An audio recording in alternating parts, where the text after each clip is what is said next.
पद्धतीनं गोपीचंद पडळकरांनी जयंत पाटलांच्या कुटुंबावर अतिशय खालच्या दर्जाची टीका केली।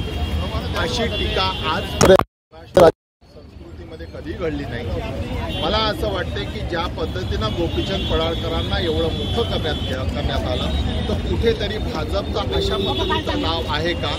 जर तो डाव नसेल तर गोपीचंद हा खरंच चुका करत आहे, तर भाजपने केलेली चूक आपली दुरुस्त करावी।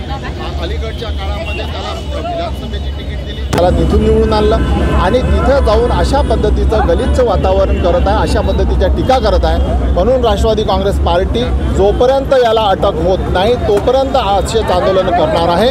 आणि ज्या पद्धतीनं याची टीका झाली त्यांनी तातडीनं भाजपने आपली केलेली चूक दुरुस्त करावी आणि त्याला भाजप त्या विधानसभेच्या पदावर बरखास्त करावं अशी विनंती घेऊन आम्ही सगळे लोक आहेत। पर्यंत ह्या गोपी पडळकरांना अटक होत नाही तोपर्यंत ह्या अशी आंदोलनं सुरू राहील।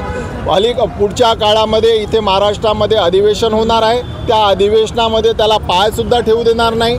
महाराष्ट्राची जी सुसंस्कृतपणा जो गमावण्याचा प्रयत्न जे करत आहेत अशा लोकांना राष्ट्रवादी काँग्रेस पार्टी माफ करणार नाही।